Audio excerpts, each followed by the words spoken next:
Welcome to the official YouTube channel of Hasmukh Goswami College of Engineering.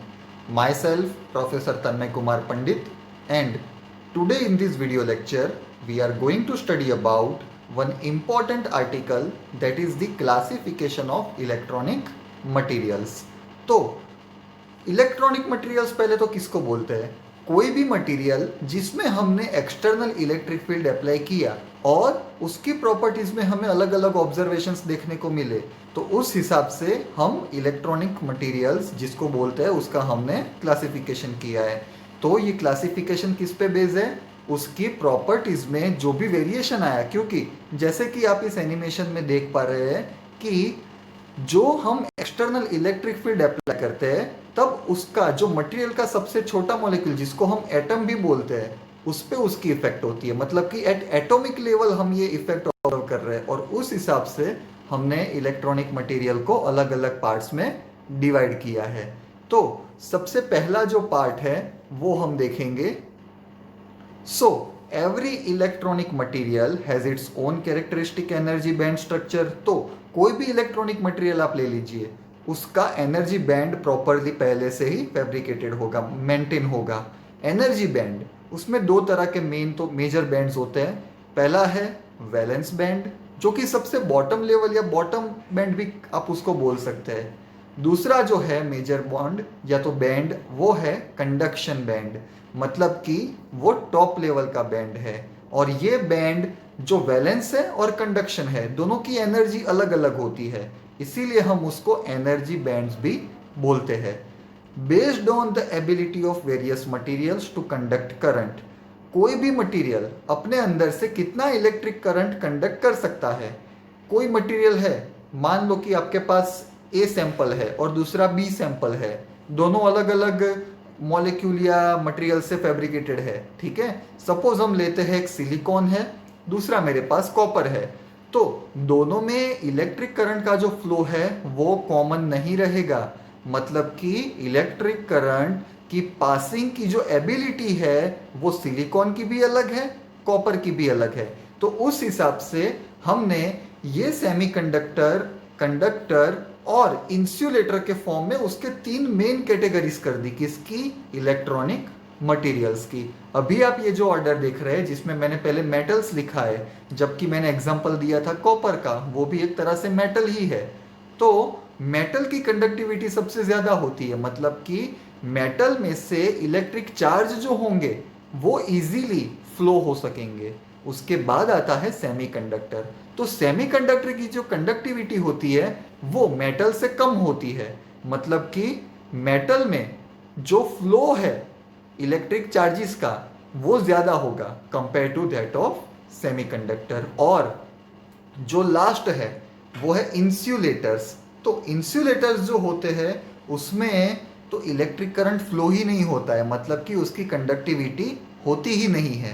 तो इस हिसाब से हमने इलेक्ट्रॉनिक मटेरियल्स को पहले तीन कैटेगरी में कन्वर्ट कर दिया। उसके बाद भी हम जो एक चौथा पार्ट है वो भी उसको हम डीपली एनालाइज करेंगे, उसका एनर्जी बैंड स्ट्रक्चर भी देखेंगे। In order for a material to be conductive, जैसे कि हमने इधर देखा कि इंसुलेटर में से तो इलेक्ट्रिक करंट फ्लो ही नहीं होगा, तो कोई भी इलेक्ट्रॉनिक मटेरियल को कंडक्टिव बनाने के लिए हमें क्या करना है? तो उसके लिए बोथ फ्री इलेक्ट्रॉन्स, मतलब कि उसमें फ्री इलेक्ट्रॉन मौजूद होने चाहिए, and energy states must be available. तो दो मेजर कंडीशन हमें यहाँ पे फॉलो करनी पड़ेगी अगर हम उस मटेरियल में से इलेक्ट्रिक चार्जेस को फ्लो करवाना चाहते हैं, उसको इलेक्ट्रॉनिक मटेरियल की कैटेगरी में लाना चाहते हैं। तो पहली कंडीशन ये होगी कि हमें फ्री इलेक्ट्रॉन्स अंदर मौजूद रखने पड़ेंगे। That means the presence of free electrons must be maintained if you are considering the electronic material to be conductive. दूसरा जो है एनर्जी स्टेट्स अवेलेबल होने चाहिए। ये इलेक्ट्रॉन्स होंगे, बाहर से उसको इलेक्ट्रिक फील्ड मिला तो वो क्या करेगा? उसकी मूवमेंट तो होगी ना। तो वो मूवमेंट को मेंटेन करने के लिए हमारे पास अलग अलग एनर्जी के एनर्जी लेवल्स होने चाहिए। जैसे कि मैंने आपको आगे बताया था कि एक वैलेंस बैंड होगा, दूसरा होगा कंडक्शन बैंड। तो आइए अभी हम देखते हैं जो अलग अलग इलेक्ट्रॉनिक मटेरियल्स है उसकी प्रॉपर्टीज क्या है, उसके एनर्जी बैंड डायग्राम्स कैसे है, और हम उनके एग्जाम्पल्स को भी स्टडी करेंगे। तो सबसे पहले हम देखेंगे मेटल्स के बारे में, ओके, जिसको हम कंडक्टर्स भी बोलते हैं, क्योंकि इन इलेक्ट्रॉनिक मटेरियल में से आसानी से इलेक्ट्रिक करंट का फ्लो हो जाता है। तो सबसे पहली जो उसकी कैरेक्टरिस्टिक या प्रॉपर्टी आप बोल सकते हैं वो है metals have free electrons and partially field valence bands. जैसे कि आप ये पिक्टोरियल रिप्रेजेंटेशन जो मैंने यहाँ पर दिखाया है, आप उसमें आसानी से देख सकते हैं कि यहाँ पे जो अनफिल्ड और फिल्ड बैंड जो दिखाया है वो आपका वैलेंस बैंड है। मतलब कि जो बॉटम लेवल है वो है आपका वैलेंस बैंड, और गैप में मैंने क्रॉस मार्क किया है। क्यों? क्योंकि मेटल या फिर आप कंडक्टर्स भी बोल सकते हैं, इसमें एनर्जी गैप होता ही नहीं है। देयर इज नो एनर्जी या फॉरबिडन गैप। ओके, तो ये कंडक्टर की एक बहुत बड़ी प्रॉपर्टीज या कैरेक्टरिस्टिक या उसकी खासियत है। और ऊपर जो आप टॉप मोस्ट बैंड देख रहे हो वो है आपका कंडक्शन बैंड। तो हमने जैसे कि देखा कि वैलेंस बैंड पार्शियली भरा हुआ है, तो इसका मतलब क्या हुआ कि वैलेंस बैंड के जो फ्री इलेक्ट्रॉन्स होंगे वो आसानी से कंडक्शन बैंड की ओर मूवमेंट कर सकते हैं once they are in approach to the external electric field. तो जैसे ही वो एक्सटर्नल इलेक्ट्रिक फील्ड की प्रेजेंस में आएंगे तब उसमें से कंडक्टिविटी बढ़नी स्टार्ट हो जाएगी।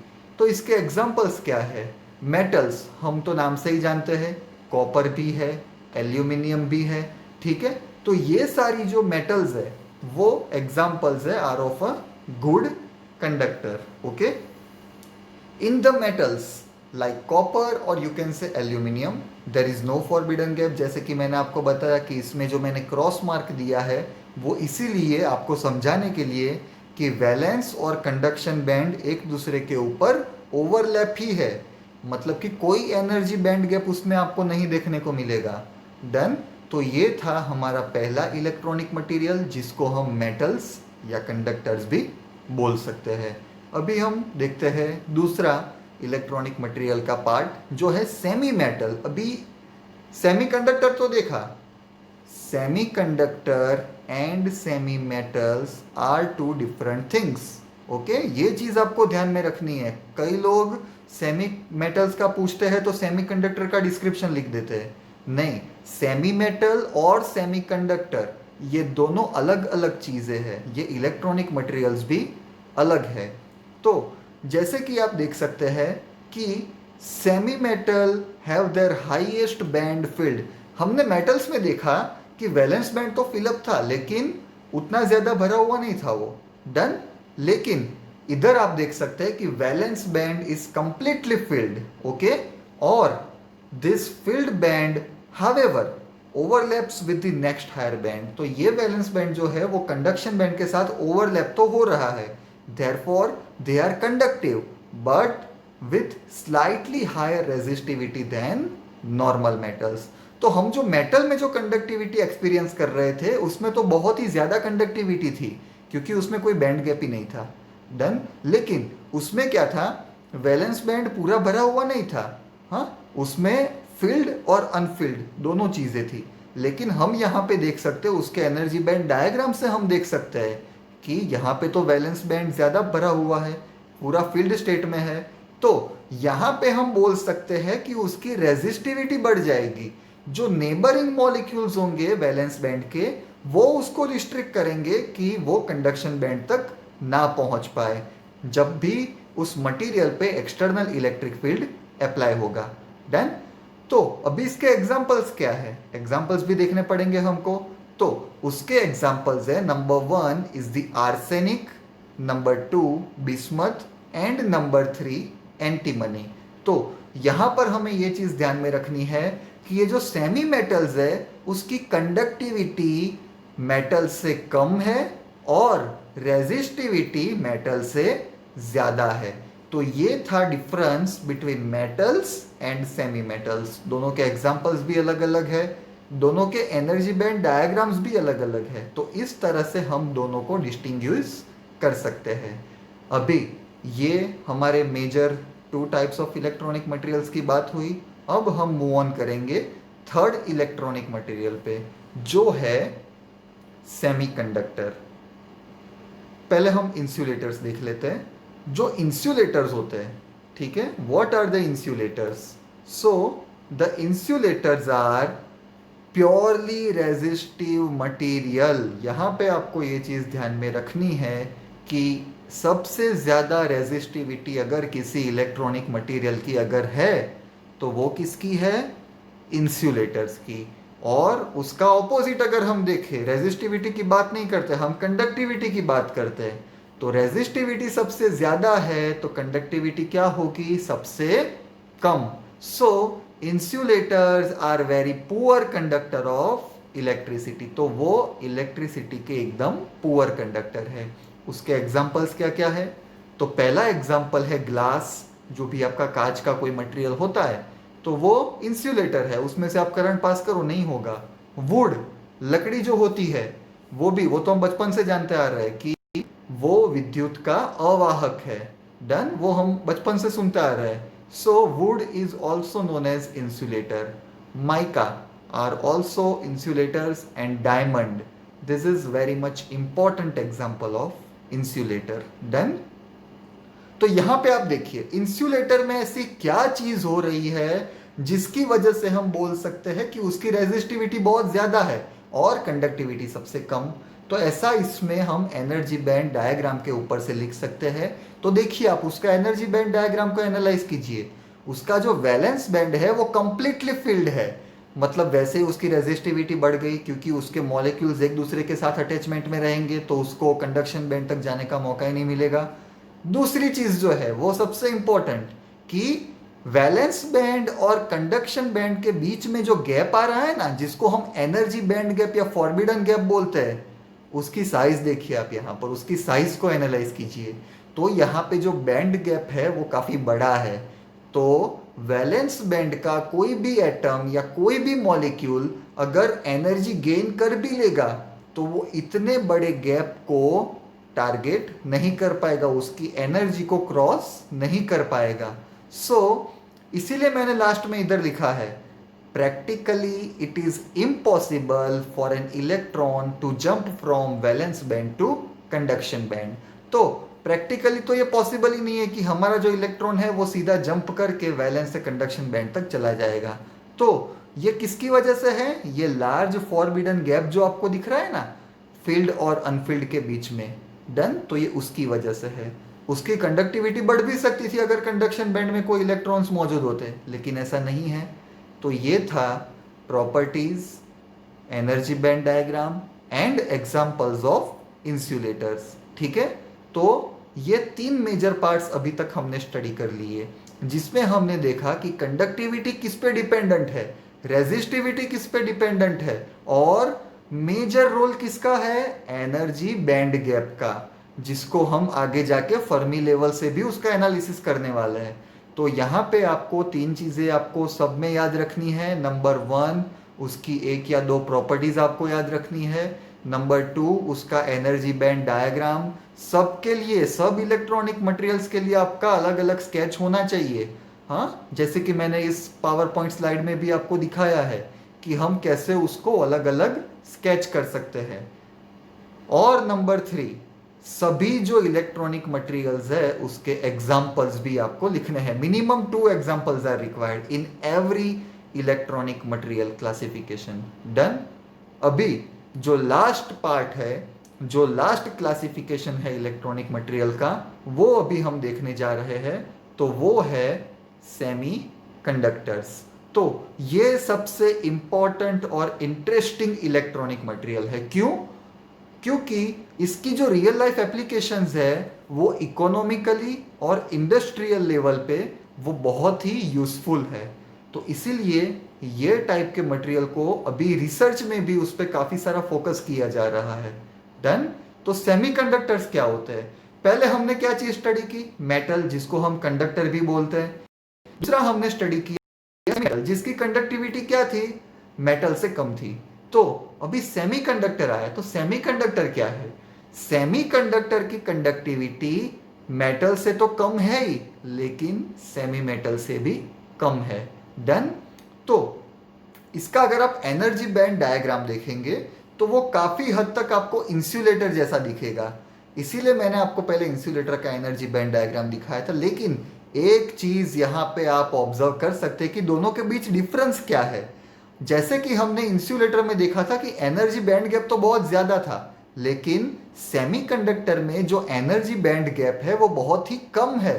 दैट मीन्स यहाँ पे अगर हम इलेक्ट्रॉन को एक्सटर्नल इलेक्ट्रिक फील्ड की पोजीशन में लाएंगे, उस पर इलेक्ट्रिक फील्ड अप्लाई करेंगे, तो ये पॉसिबिलिटी है कि जो हमारा इलेक्ट्रॉन वैलेंस बैंड में है वो एनर्जी गेन करके कंडक्शन बैंड तक जा सकता है। इसीलिए मैंने सेकंड लाइन में देखिए क्या लिखा है, in such materials the energy provided by the heat at room temperature is sufficient to lift the electrons. तो एक्सटर्नल इलेक्ट्रिक फील्ड की बात तो जाने दीजिए, जो अगर कुछ स्मॉल थर्मोडायनेमिक इफेक्ट भी उसको मिल गई, हीट एनर्जी भी मिल गई, तो भी वैलेंस बैंड का इलेक्ट्रॉन आसानी से कंडक्शन बैंड तक पहुंच सकता है। तो ये सेमीकंडक्टर, तो उसके एग्जांपल्स क्या है? एग्जाम्पल्स है सिलिकॉन एंड जर्मेनियम। तो सिलिकॉन और जर्मेनियम जिसके बारे में आपने शायद सुना होगा, तो ये दोनों वेल नोन सेमीकंडक्टिंग मटेरियल्स है जिसमें काफ़ी सारी ऐसी प्रॉपर्टीज़ है जिसको आगे जाके हम लेज़र में, सोलर सेल में, ऐसी काफ़ी एडवांटेजियस रियल लाइफ एप्लीकेशंस में हम इसका इम्प्लीमेंटेशन देखने वाले हैं। देन तो आज के लेक्चर में हमने क्या सीखा? 4 तरह के इलेक्ट्रॉनिक मटेरियल्स, उसकी प्रॉपर्टीज या तो आप कैरेक्टरिस्टिक्स भी बोल सकते हैं, उनके एनर्जी बैंड डायग्राम्स बहुत ही सिंपल है, सब में वैलेंस और कंडक्शन बैंड दिखाना ही है, कौन सा फील्ड है, कौन सा अनफील्ड है, किस में ओवरलैप हो रहा है, किस में बैंड गैप ज़्यादा है, किस में कम है, ये सारी चीज़ें हमने देखी। और लास्ट में हमने उसके एग्जाम्पल स्टडी किए, और इसी के साथ ये चारों इलेक्ट्रॉनिक मटेरियल्स में कैसे डिफरेंस आया, किस तरह से उनका ये क्लासिफिकेशन किया गया है, किस बेसिस पे किया गया है, वो भी हमने स्टडी किया। तो इसी के साथ हमारा ये आर्टिकल यहाँ पे फिनिश होता है, जो आपको अपनी इंटरनल एग्जाम और जीटीयू की एग्जाम में 4 मार्क्स के क्वेश्चन के लिए आपको उसको प्रिपेयर करना है। क्या क्या चीज़ें रखनी है, क्या नहीं रखनी है, वो मैंने आपको बता दिया है मेरे वीडियो लेक्चर के दौरान ही। तो इसी के साथ हमारा ये वीडियो लेक्चर यहाँ पे फिनिश होता है। तो अगर आपको हमारा ये वीडियो लेक्चर पसंद आया हो तो प्लीज़ आप इसको लाइक कीजिए, शेयर कीजिए, और हमारे official YouTube channel Hasmukh Goswami college of engineering को सब्सक्राइब कीजिए। Thank you so much for visiting this video lecture.